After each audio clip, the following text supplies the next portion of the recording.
Good evening, Isaac. Governor LePage is making national headlines again, this time for even entertaining the idea that he might resign after his most recent controversy.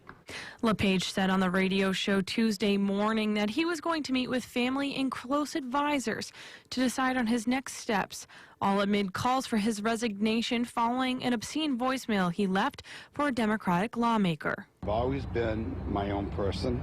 I only have to be accountable to God and my family, and that's the most important thing in my life. And if the Maine People's Alliance were not attacking my daughter as badly as they are, I probably would never have considered ever resigning. And it might be that if she can hang through, we're going to fight it through.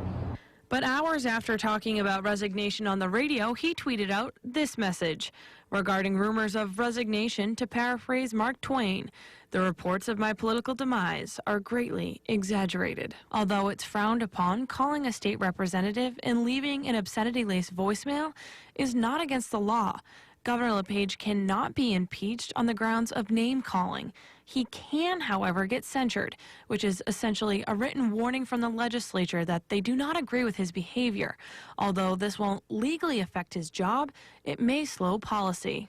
I think the main impact of this is it distracts from the Republican agenda. I mean, if you want to have welfare reform, and there's certainly legitimate welfare reform proposals, if the governor's saying things that are perceived as racist or homophobic, then that really gets in the way of what they're trying to do. So that's why I think Republican legislators are upset, because aside from the vulgarity of it, is that if they believe in welfare reform that's legitimate, this taints it. In an effort to patch things up, Governor LePage plans on meeting with Democrat Keane. Because I want to look him in the eye and apologize if I have to. But at the same token, I think he owes me a little bit of an apology. So I think meeting face to face, we might be able to resolve things. If we can't, we can't.